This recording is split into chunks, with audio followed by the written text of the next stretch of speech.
Well, folks, welcome to one more edition of Politics and Random. Egberto will your host. Thank you so kindly being part of the show. We are going to have a great show for you today. How are my peeps doing? Welcome aboard. Bridge MCP, Melanie Keelan, Eric Hayes, and of course, AVQ, El Señor y El Único, Michael Rudden. How are you doing today, my friends? Great to see everybody in the house. People are still chiming in. How is everything going? I trust all is fine. Grassley Johnson share investigative material with prosecutors on Hunter Biden. You're still on the Hunter kick. Tom C is in the house. Eric Hayes is in the house. All right, Tom says, inside and on board after pushing a ton of Michigan leaves into the woods. Good composting, good by making the woods a composter for you. I think that's a good thing, Tom C. Very good. All right, let's see what else we got here. Michael Rudnan says, I just got home from away. Been a busy week. Expecting a call to go anytime now. Whoa, you must be busy, bright brother. You must be busy. Anyway, we got a lot of videos for you today, some of which are going to make some of you real happy, like Bridge MCP. I kind of edited that video that we did with the Medicare Advantage because I think it's very informative. So I'm going to play that one. I'll probably play that one second. I also want to play the one with the stroke that we did with Ashley at the KPFT studios, where we discussed Fetterman's stroke and how Oz dealt with it. Then, of course, we're going to talk about Katie Porter. Katie Porter has some good stuff that Democrats better heed. And also, we're going to talk about the economist Stephanie Ruhle. Actually, it's a crime. This one was crime that Stephanie Ruhle did that I think everybody should heed. But what I'm going to do is I'm going to start with my baby, with what Ashley had to say about the Fetterman case, because it's sort of hit home. So let's go ahead and start with that video while more people chime in. So let's get busy. Yesterday, we had a debate between Fetterman and Dr. Oz. Okay, and if you watch Fetterman was struggling to speak because Fetterman had a stroke, and when he had the stroke, we were all concerned. The one thing I noticed is that there was no cognition issues with Fetterman. And you watched the stroke and you actually did a TikTok about the stroke because you're a sufferer of 2 strokes. Go ahead. Yes, I felt very strongly the criticism he was receiving, because my cognition was put into question if I was able to handle the rigor and the responsibility of being a medical student, right? And which rightfully so, it's a different situation, but it's the same kind of setup. And what could be said is also that his cognition didn't seem to be impaired. His delivery might have been, which happens, but his cognition wasn't impaired. And so what saddened me is that they were saying essentially that his disability would make him unfit for office. And people threw out many examples. FDR was paralyzed. Someone even brought in Moses, had a speech impediment. There's many different quote unquote leaders of this country who have disabilities, and saying that someone is not capable of doing a job because of that disability is a prejudice. It's against them. It's interesting because after watching you on your first stroke, your first stroke was mild in the upper, but the second stroke was massive, and the swelling in the brain and all of that really had you were. And I want to be nice about this, but you understand your dad misses some things. You were like out of your mind, and I was concerned and speaking to the doctors or whatever, and they assured me that when your swelling was down, these things would have changed. Okay. And they did. So we actually could present an empathy for Brother Fetterman, because Fetterman, he didn't go through something that I hadn't seen proper. I think, folks, though, it's deeper than just Ashley having had 2 strokes or Fetterman having a stroke. It's more of as far as a society. How do we deal with people? How do we instruct people? What's the requirements of people? Yesterday, I saw an unempathetic person debating Mr. Fetterman, who should have known better. I have the right to not know whether my daughter was going to come back, her mind come back. Would she remember everything she learned in medical school? I have that right because I don't know. I am not a doctor. But Dr. Oz is a doctor. He's a medical doctor. He's a medical doctor, and he understood what that meant. What was your take on that, Tam? Well, I didn't see it, but I was checking some of the buildup to it, and I've been watching Pennsylvania, as many of you have. But Oz made a public statement before the debate that he's sympathetic to the medical issue and knows it well, and is very sympathetic towards Mr. Fetterman. And that he was willing. I'll paraphrase. He said something like, "I'm willing to make any compensatory adjustments to allow him to be more participative in this debate, like having the little monitors, having closed captioning, being slower in his response." That's condescending. But exactly. It was a very condescending attitude I saw coming from Oz. And I appreciate what you shared, Ashley, because you have lived it. We watched your dad live it through you and saw just the trauma that he was dealing with on your behalf, running off and being just worried, unceasingly. And we're just so happy that you are so participative and so here with us now. It's a great joy to have you in the house here at your radio station with your dad. Absolutely. Yes, but speaking of Dr. Oz, I just saw one other thing about him. Mind you, he's not my favorite person, but he stated during the debate that, abortion, on his stance on abortion, that it should be between a woman, her doctor, and the local political leaders. And I find that very bizarre. A local political leader, they have nothing to do with it. They weren't in the bedroom. They weren't in the hospital room. They weren't in the birthing room. It has nothing to do with them. And it's very draconian, in my opinion.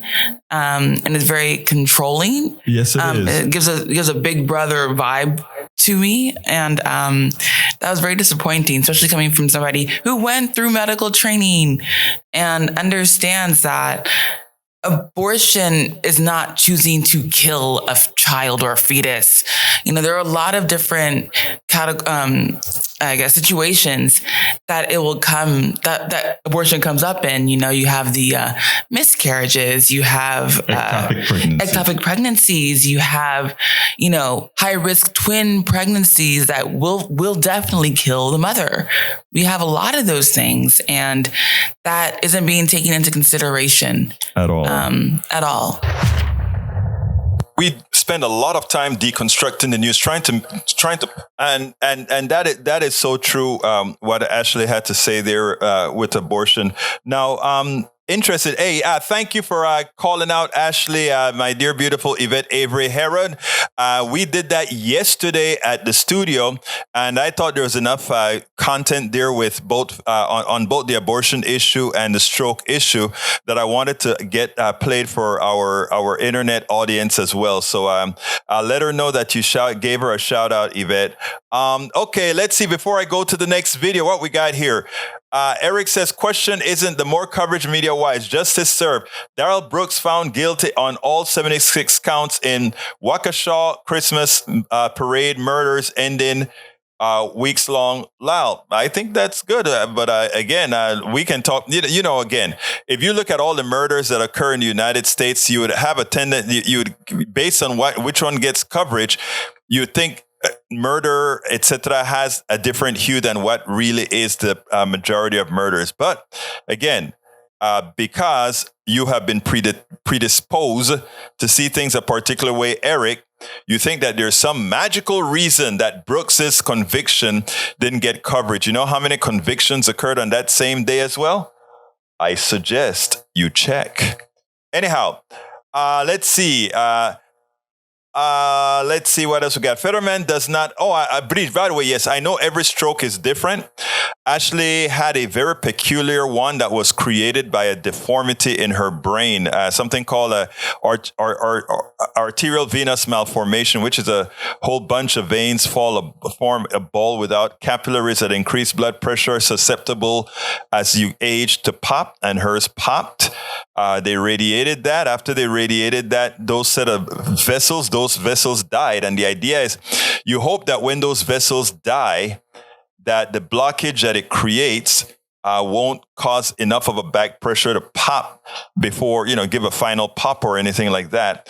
Well, she wasn't that lucky in that when she knew exactly when that ball actually collapsed, because it was the day that she had gained back about 80% of her vision.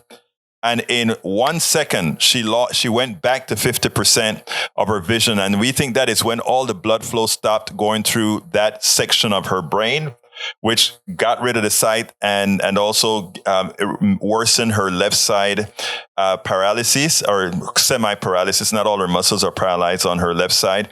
And we think that's when it happened. But after that back pressure stopped, it actually bled again, and that bleeding is what put us in the that is what really almost killed her. Her swelling was horrendous. She was 8 days in ICU, and I don't want to relive that. That was crazy. That was very, very tough. Anyhow, going back onto it, we got Yvette. Thank you for being here. We also have, para ver who just came in. Lee Grant says, hi all, getting ready to rumble. We can't trust Fetterman. He flip-flops on fracking. He had to flip-flop on fracking, man. Fracking could have taken him out. The truth of the matter is this, right? He's from Pennsylvania. We don't want fracking. I think until he brings most of Pennsylvanians around, what can I say, right? You have to win the fight. Sometimes you have to compromise, and I think that's what that was. Good afternoon from Maywood, he says, and now officially a pin cushion must have been stuck by several needles. A lot of blood, eh? All right, let's see. Maywood says, okay, that's not for Lee Grant says, murder and violent crime are higher in some communities than others. Okay. But, since you brought that up, I think you gave me ample opportunity to point out something, because a lot of people, the Republicans should never have been allowed to run away with the crime message, because they are responsible for much of the increase in crime. I repeat, Republican politicians with their policies are most responsible for the increase in crime. And that is a message that should have been carried from back in 2021, as Carville said several times, but it wasn't. Let's go ahead and play that video, and then we'll take it on the other side. Here's another important message on crime from a scientifically done study. Check this out, and then we'll take it on the other side. In the spring of 2021, when I wrote a piece in the Wall Street Journal saying the Democrats need to own the crime issue, or the crime issue will own you. Well, people said, well, you can't do that because there'll be a big backlash. Okay, you didn't own it, and guess what? It's a big problem for Democrats. We're seeing crime spikes in some areas of 60%. Soaring crime. We're in the top 10 for crime in the nation. The crime wave that's been facilitated by left radical policies. Soaring crime, DAs that let violent criminals out on the street to roam free. We need to make our streets safe again. There you have it. Crime is one of the key things Republicans are hammering their opponents with in the final days before the midterms. But they are something those Republicans are not telling voters. The crime they're scaring voters with, a lot of it is happening in their own red backyards. Jim Kessler's organization, Third Way, published a study titled The Red State Murder Problem. He's also a former legislative and policy director for Chuck Schumer. Jim, your study's title says a lot. So let's begin with the facts about murder rates. Walk us through it. Well, the murder rate in Trump voting states is 40% higher than the murder rate in Biden voting states. 8 of the 10 states with the highest murder rates in the country not only voted for Trump in 2020, they voted Republican in every single presidential election this century. And we looked at the size of police departments in the 25 largest Democratic-run cities and the 25 largest Republican-run cities. On a per capita basis, police departments in Democratic-run cities are 75% larger.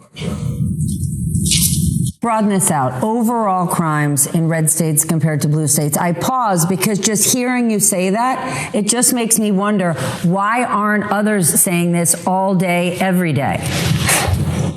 Right. And we put this report out in March, and the hope was really to change this narrative. And, look, you had James Carville talking about this 3 minutes ago on this segment. And he's right. If Democrats don't own the crime issue and don't define it, it'll be owned for them. And, I just think Democrats have been derelict telling a story, and Republicans have been telling a far more, it's not a true story, but it's a convincing story. And, we're paying the price for it. But isn't that crazy? Paul Krugman has a column out right now, and it refers to red delusions about purple reality. And he basically is saying that these right-wingers, they talk about all these bad things, but they offer no solutions. How is it that voters don't see this? Yeah, I think particularly on crime, there's a laziness in the media, frankly, about crime. There's 60 murders that happen typically every single day. And the question is, what murder is going to be covered? And it's usually going to be a murder in a city near a media market like New York or Los Angeles or Oakland, someplace like that. The fact of the matter is the murder capital of California for 5 years running is Kern County. The biggest city there is Bakersfield. That is a Republican-run city, a Republican-run county, and they get to call their Congressman Kevin McCarthy. So, I just think this is an issue that's very easy to demagogue. And again, I would say Democrats have stepped on it themselves. Defund the police was really dangerous words to put out there. Mainstream Democrats didn't come out and squash it right away, and Republicans were allowed to control the narrative. So right now, there's 2 weeks to go. What do Democrats do? I mean, the fact that you just laid out there, that the highest murder rate is in Bakersfield, and the person to point to is Kevin McCarthy, the same person who goes on Fox News every day railing against Biden and crime. It's McCarthy's issue. Can Democrats have time to make that issue? And why haven't they yet? You could pick up the phone and call Chuck Schumer and say, yo, Chuck, why aren't you handling this? Well, I don't know if there's time left. I mean, this is, if I could take a time machine and go back 6 months, I would try and convince them even harder than I did back then that you've got to control this issue. 2 weeks is a short time, but we need to be doing something on this. Republicans are hammering us on this message. And then we have to look past November and make sure we get control of it in 2024, because this will be an issue that will bedevil us in a presidential year as well. The truth matters, but only if you hear it. And so people deserve to hear it. Again, Carville was right. You have to hold absolutely every attack that the Republicans use against Democrats by the horns, and remember what the Republicans are best for. It is something called projection. In other words, if they're accusing you of something, hold up a mirror, because it really is talking about what they're doing. They complain about crime. Crime is rampant in their domain. They complain about morality of the progressives and the liberals. It is they who have continuously showed moral degradation, whatever the word is. They complain about economics. It is their policies that continuously hurt the American middle class and poor. They complain about inflation. It is their benefactors who continue to raise prices on us all. They talk about socialism. It is their companies that constantly bleed, or rather suck on the dollars from the American people, from our tax system. So everything they talk about absolutely everything they talk about. Put up a mirror, because it can only be called projection. We spend a lot of time remember that it can only be called projection. So Eric, when Eric made us, when presented with the facts, right? We have our two brothers from the right. One, Lee Grant, my good friend Lee Grant, says that progressives tout is just an artifact of population density. Per capita is not based on population density, and that's why you do it per capita. Let me give an example. If there are 100,000 people in a city, and you go ahead and just say that city had 100 murders, but you go ahead and get a city with 50,000 people and say that city had 75 murders. That city that's 50,000 big only had 75 murders. It's more murderous than, or rather, that big city is more murderous than the other. No, it's not. Because if you look at the population and then you look at the murder rate, you need to do all these things on a per capita basis. That, when you guys talking about poverty, you never mind talking about on a per capita, because it turns out POCs on a per capita basis are poorer. And because they're poorer and have other issues, there is more on a per capita basis, crimes, etc. Because again, they are poorer, and that's what happened. That's a socioeconomic problem. And you guys are never scared of touting that. But when we tout about violence created by policy, and we do it on a per capita basis, like this study does, everybody will start to call, well, that's an artifact of population. It's not an artifact of population. There is a reason why red states are much more violent than blue states. And that's because of the gun laws. That is because of the types of law. That's because of the laws that allow people to kill. It's that simple. Let's be frank. Republican policies induce violence. And, that the Democrats have allowed these guys to jump on the bandwagon. Violent crime has increased. Yeah, in your neighborhood. Mostly in your neighborhood. Mostly in places where you have allowed guns to go unfettered. Democrats, open your mouth. And for those, when Eric says you can spew per capita all you want, but results are dead people. Look at bond issue. You see, you change the subject. If we didn't have the crazy gun laws, the bond issues would not be an issue at all. And by the way, the laws are written in Austin by Republicans in our state, in Texas. So please consult your Republican policymakers and ask them, why don't they pass laws that judges can enforce? Come on now. Again, you get bad information from dubious sources. It messes with your mind because it fits the profile the indoctrination that you've received, but it doesn't play here, my brothers and sisters. We only speak truth. Nada más. Only the truth. So don't forget, if you're coming to politics done right, come with your opinions, but we are all going to come to the truth every single time. Let's see. Inflation, crime, immigration, hard for Dems to spin their way out of this disaster. It's amazing, right? It shouldn't be Democrats spinning themselves out of that disaster. It should actually be Republicans spinning themselves out of that disaster. Democrats, because we have too many neoliberals on board, are likely culprits in that domain. All right. Michael told Eric, what is the Republican Party plan? They have none at all. Let's see what else we got. Lee Grant says, give someone else a turn and see what happens. Current administration, etc. had yours. 2 years is not enough at all. Not after the disaster that Trump created. Send off a masticator. I just joined a group in my community where we'll be going to disrupt, shut down drag queen shows for oh Lord. I don't know where you see that, but what can I say? Eric, fact, Egberto, you ran out of time. I don't know. We'll see.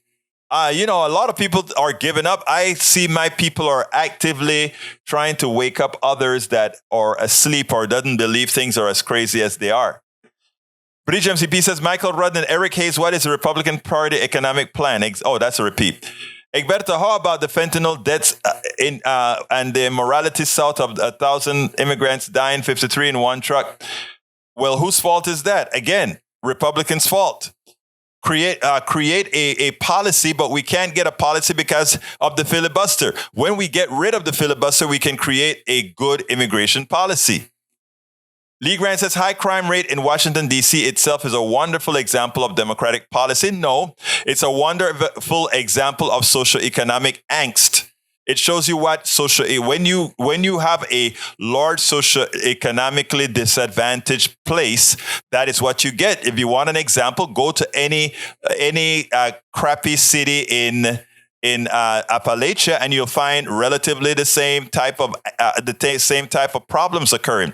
It's what occurs, and that's why also you have more crime in red states. They're poor. The red states are a bunch of poor folk on welfare because that's what their policies create. And where you have poverty, you have higher crime. So everything we preach on this program, Rudnin has said it several times, poverty and lead in water gives you high crime rates. And guess what you have in red states? A lot of poverty and lead in water. Come on. It's easy. This is not rocket science. So thank you for making a point. Bridge CP said, Egberto, so weird Republicans come out with their game plan and the people here repeat it. I know. Let's see, Eric, I will speak truth, 200 dead via bonding. That's not via bonding. That is 200 people dead. Daniel Ledo says, notice how the Democrats have become war hawks. They want more war in Ukraine. They are all on board with war with China over Taiwan. How did this happen? I think you missed the point. You're talking about neoliberals. Okay, we are not into war. In fact, the truth of the matter is, I don't want Russia to invade or attack Ukraine, but I want to tell you something. There's no love lost for Ukraine at Politics Done Right, because Ukraine has not been like the holy, nice set of people that have great human rights. I'm sorry, that's not who they are.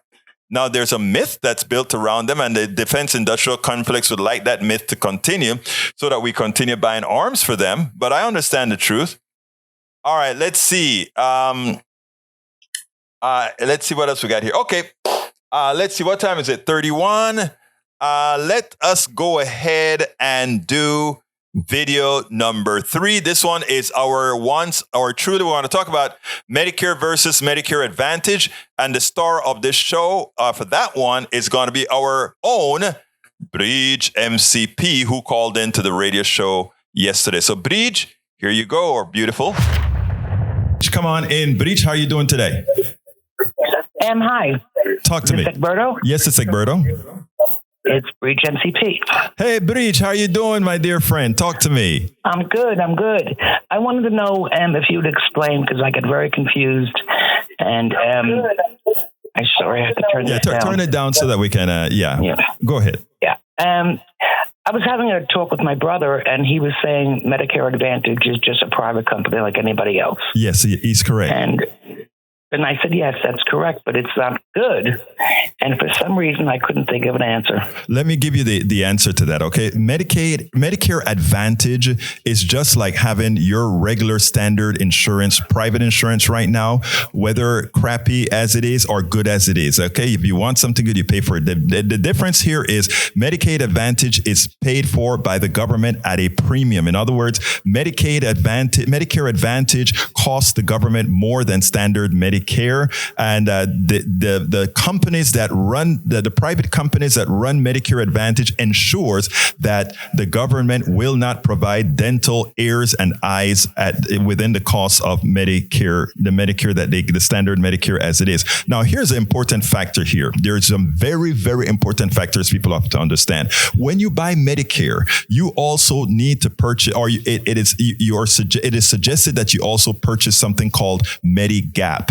Medigap is private insurance to cover the part of insurance, the 20% that Medicare does not cover. But when you are originally signing up for Medicare, standard Medicare, those prices for the Medigap is controlled, and you cannot be placed into the market as far as whether you're sick before or not. if you sign up, if you decide to follow what you're watching on TV right now, and you sign up for standard Medicare Advantage, if you find out that you don't like the doctors for the plans that you have or for all these Medicare Advantage plans, and you decide that you want to go back to standard Medicare because standard Medicare allows you to go to any doctor. That's the difference between the private sector and the government sector in Medicare Advantage. In Medicare, the private sector running Medicare Advantage, they tell you what medicines you can take. They tell you what doctors you can see. They tell you what hospitals you can go to. Standard Medicare, you can do whatever your doctor says, whatever you want to do.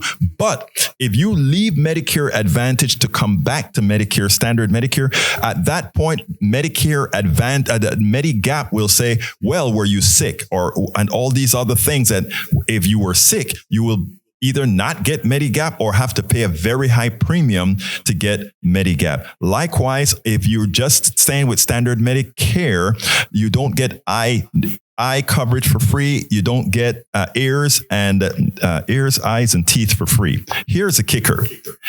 It may cost you a bit more standard Medicare than what you get from Medicare Advantage. But I always tell people it is important for you to ask the question, who gives you something for nothing?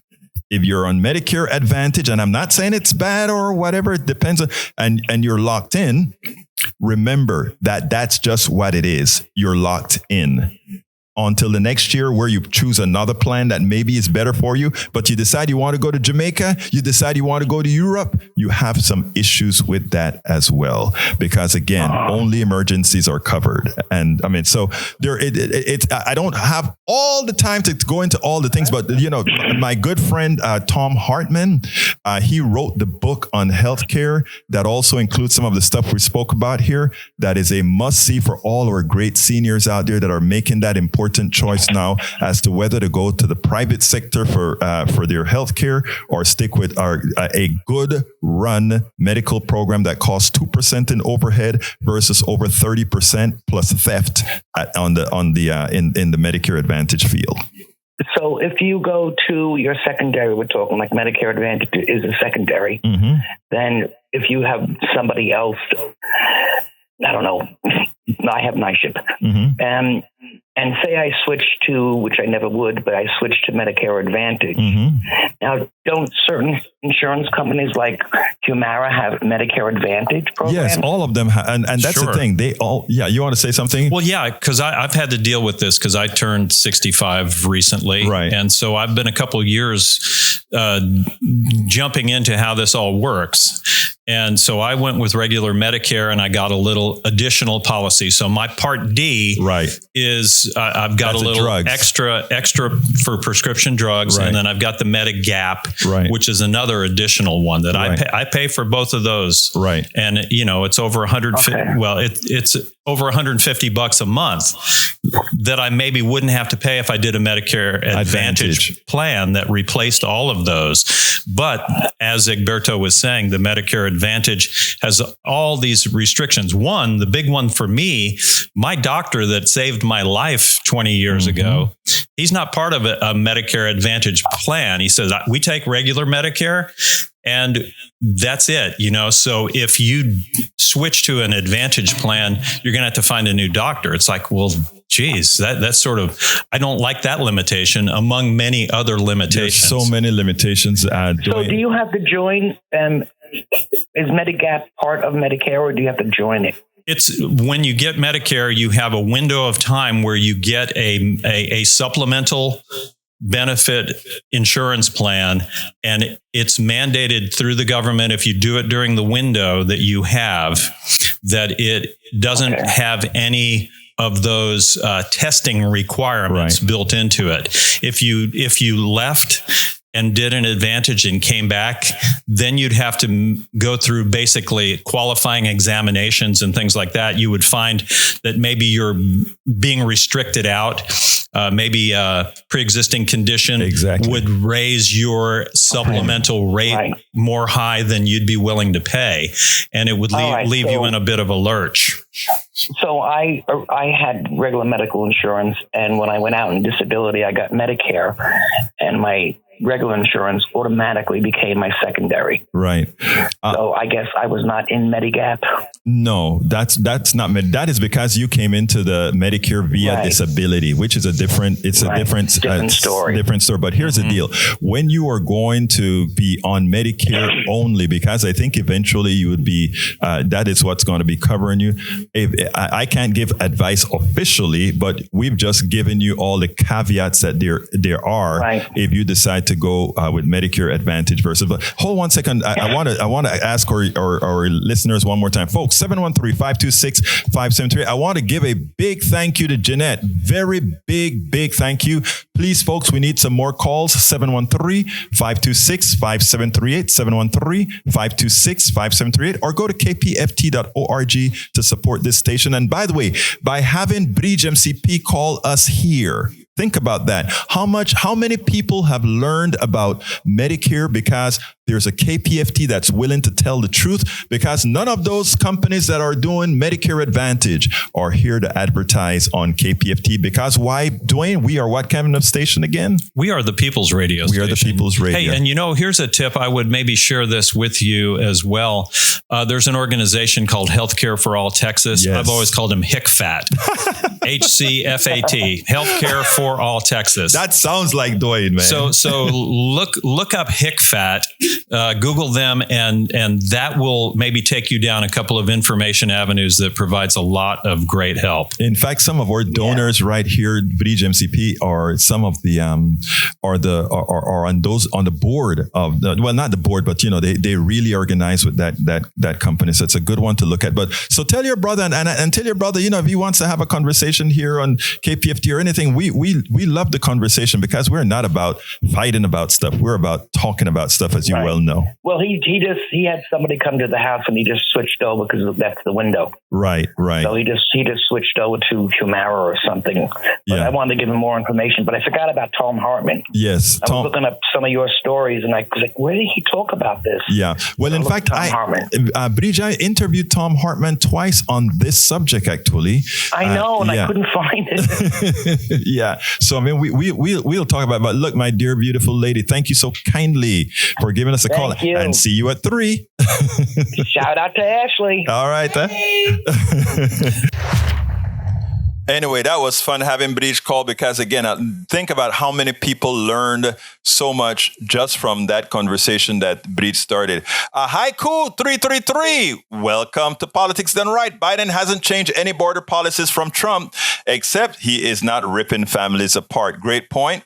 Let's see what else we have here. We have Lee Grant, or rather, Michael to Lee Grant says, what's funny? Used to be conservatives who kept talking about leftists as Russian communists while we were also talking about Scandinavian democratic socialism. And now you are saying leftists are saying Putin's has to go.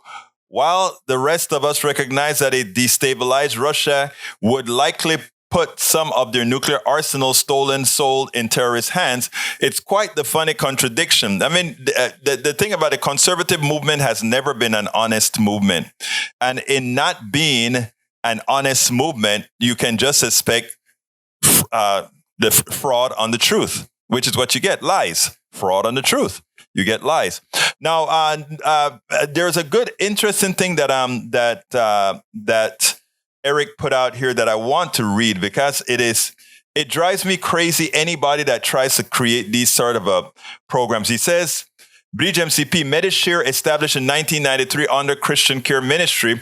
Medicare is a 501c3 that is trusted by almost 500,000 Americans to take care of their health care needs instead of meeting a deductible and paying monthly premiums to a corporate institution.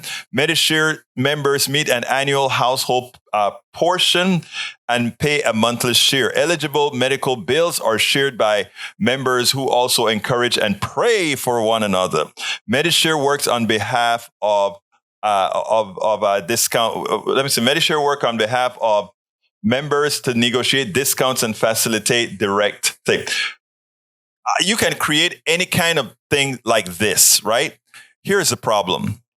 Let's just use my own situation. I've had medical insurance from the time I got to this country. Never stopped. From the time I was at the University of Texas, I've had the University of Texas health insurance. To the corporations that I've worked for, I've had the corporation's insurance. And when I formed my own company over 30 years ago, likewise, I had my own personal insurance for the whole family.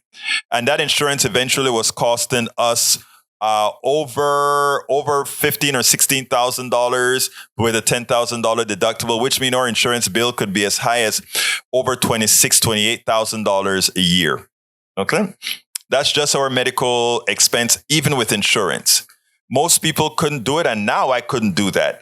I couldn't do it now. My wife decided to so that we could get insurance as opposed to the insurance that was just sucked everything out of us. She decided, in order for me to be able to continue doing this, go ahead and work for the district, et cetera, et cetera, et cetera, so that we have fairly good insurance through the district. Now, the problem about it is this. Most people don't get that. And there are a lot of gimmicks out there. Even Medicare, I call a gimmick. And I'm very familiar with other programs like Medicare. We try to get some of them at KPFT. They don't work for one reason. If you have lupus, like my wife does, if you have brain AVM, like my daughter had, that created a stroke, that created likely hundreds of thousands of dollars in a bill for one person because of a fraudulent medical system, it won't work because you would drain that particular system. The only solution to our health care problem is health care for all, where we pay our health care out of the general funds, and we eliminate the 30% or so thievery out of healthcare. And actually, it's probably more than 30% thievery out of healthcare. It's important. It is important for us to get rid of the private sector in health insurance, the private sector, and start paying for doctors to go to college and have them pay back in kind. And then they can, after they paid back in kind, they can do whatever they want. We have to be innovative. But the private sector is a fraud in the healthcare system. And if you doubt it, look at their profits and look at their expenditure for healthcare versus expenditure for CEOs, shareholders, and all these other guys. It's a fraud. And those of you on the right, until you get it, you are hurting not only yourselves and the rest of America, you're hurting your country. There's no debate about that. None. Bridge says Egberto Willis found out that most insurance companies, secondary insurance, have mail-in drugs, which can be at times 80% cheaper. We use that. Linda uses, because she is on a permanent regimen of drugs, she doesn't mail order. And that comes in. Now, let me tell you what's even sometimes can work out cheaper to just show you that the system is a fraud. GoodRx. You can go to CVS and not knowing about GoodRx, you go ahead and say you pay $50 for a prescription.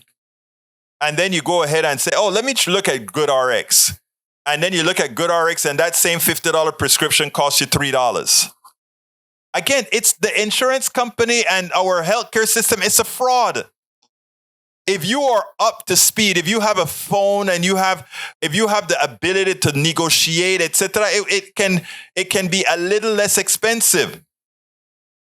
But my God, for those who are not schooled, for those who, it's a fraudulent system.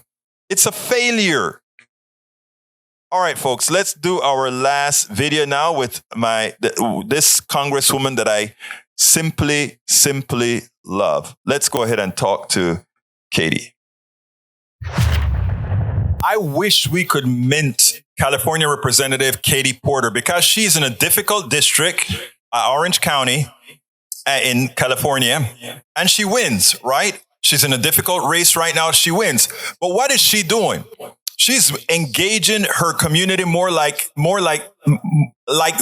very few do. what I love that she's doing is, first, she teaches people how to vote. In California, there's mail-in vote. She teaches them how to send in their mail-in votes. Perfectly done. What else does she do? She goes ahead and she makes the economic case. Look, the abortion case, all these other cases with respect to a woman's reproductive life, it's being made over and over again, and she makes it as well. But she understands something very important.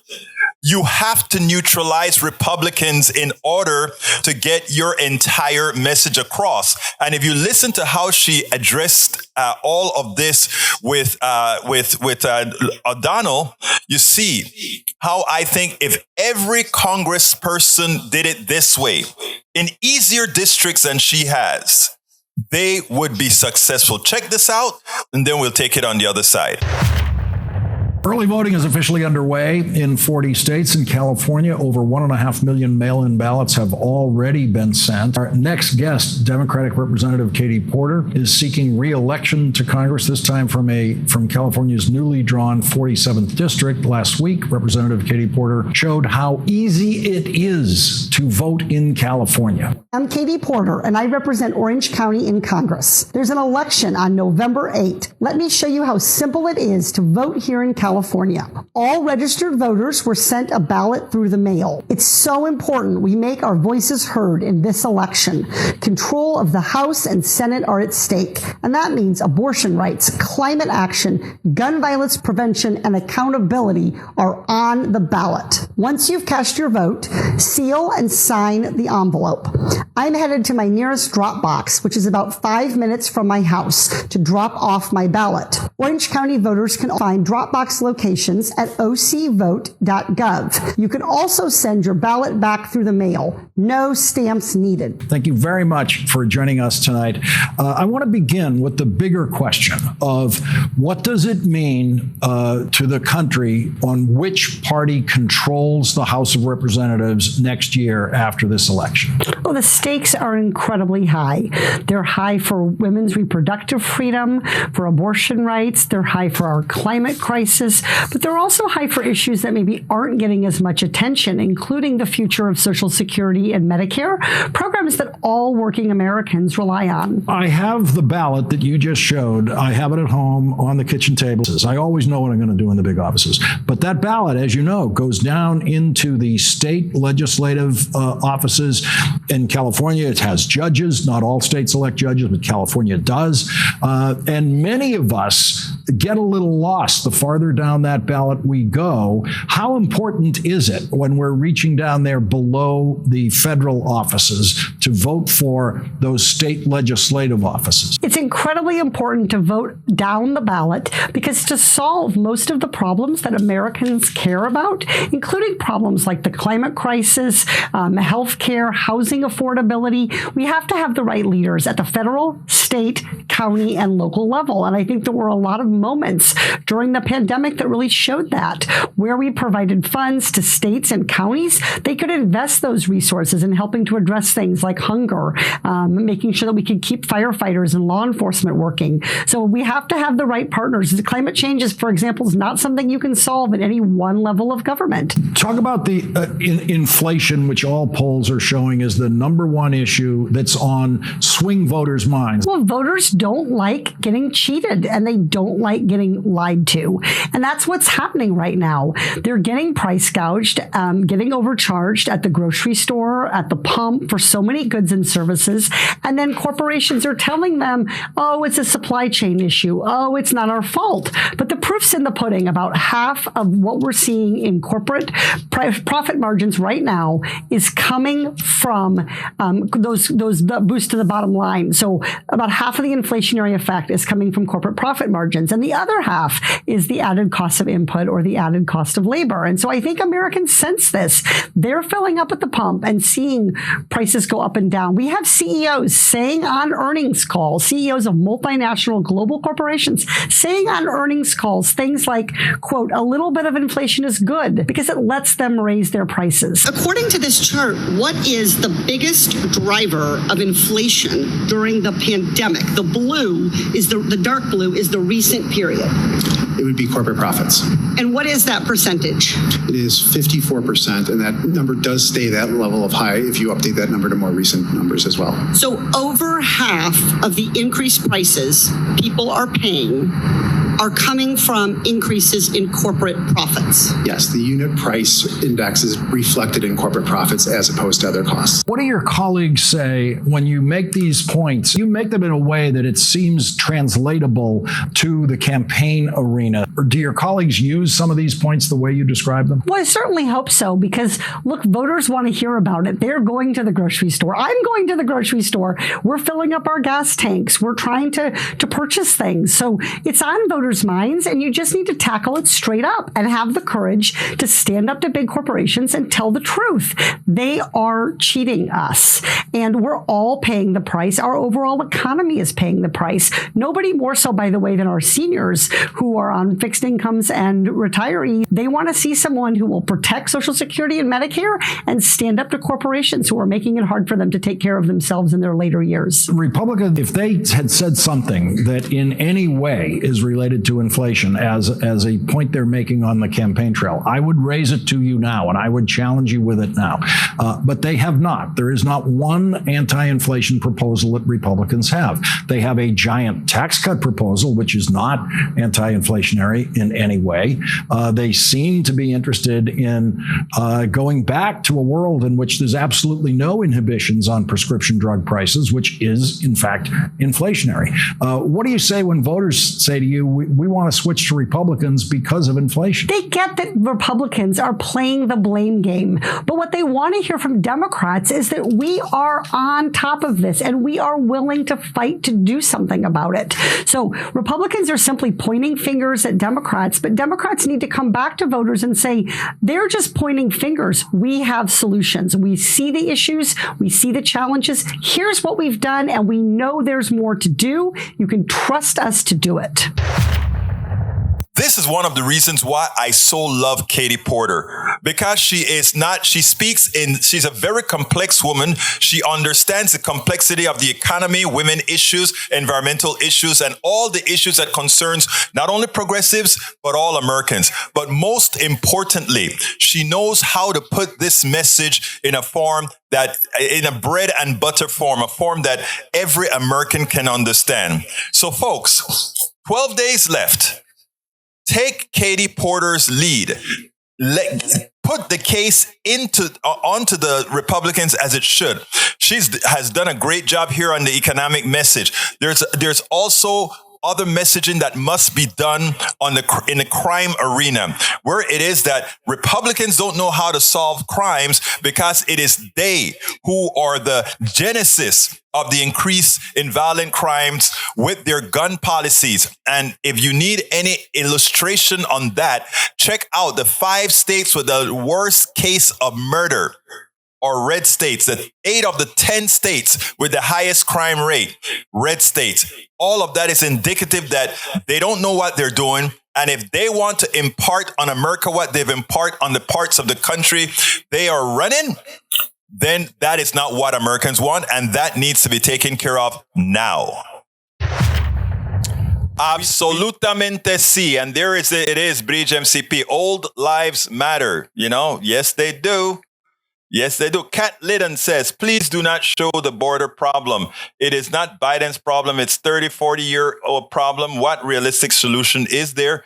I mean, the solution starts with us doing, not pilfering the Latin American and Caribbean countries, by giving them their due and not just exploiting them. Exploitation means there's less money. There are 2 groups of folks that exploit the Central Americans, the Latin Americans, and the Caribbeans, and that is the corporations and the plutocracy in those respective countries. So, I mean, again, what we have to do is ensure that we get fairness. And I guarantee you, Brother West, there will not be a red wave. In fact, I am still holding on to retaining Congress and retaining the Senate. But we'll see. We'll see how right the polls are. We'll definitely see. I mean, every time you come down to this time in the Congress, people start to get scared. I am not scared at all. Look, guys, I forgot to do my ask today, but that's okay. I'm going to just put some links in there and ask you to please support the program. Please go to politicsdoneright.com/PayPal to support us on PayPal. Please go to politicsdoneright.com/Patreon. We do need some patrons. So go to politicsdoneright.com/Patreon to support us on Patreon. Please go to politicsdoneright.com/YouTube or just click the join button. If you're listening to us on YouTube, just click that join button, become a part of the fund. Politicsdoneright.com/YouTube. Also, you can shop at our store. We can get t-shirts, you can get hoodies, you can get our hats, all that kind of stuff at our store. politicsdoneright.com/store. You can also go get our books, all those books that you see on the screen that I advertise throughout the show. Please go to politicsdoneright.com/books to get all our books. politicsdoneright.com/support has all our support options, different options to support the program. And please don't forget to check out you can subscribe to our new podcast. It's actually all our videos, all our MP3s, all of that in one location that you can actually listen to on podcasts at Spotify. You can subscribe to that. It's inexpensive. politicsdoneright.com/podcast paid. That's with politicsdoneright.com/podcast paid. And of course, check out my new book. I have new chapters for many of you. politicsdoneright.com/tribulations. It stands for the tribulations of an Afro-Latino Caribbean man. So please go ahead and check it out. politicsdoneright.com/tribulations. I am sure you will enjoy that new book, which is done in a serious fashion. If you go to that, guess what? Amazon is giving you free tokens to read just about all the chapters that are there already. So if you don't have a Amazon account, just go ahead and create an Amazon account, and you'll get the tokens to read read it, and that'll help us as well to fund what we're doing here. Very, very important that we get this done. I want to thank all of you for being here. I want to thank you guys for, defunding was a bad choice of words and they did nothing to change it. So they use it against us. I agree with you.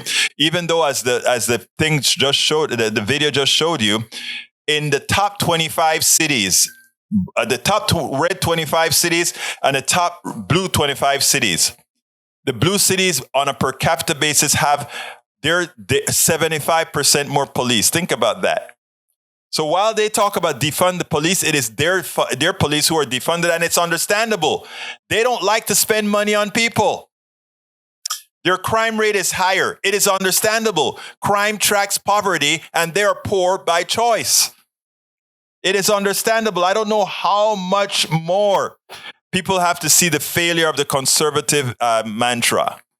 But anyhow, I got to get out of here. My name is Egberto Willis. This is Politics Done Right. And you guys know how I end this, baby. I am what? Out.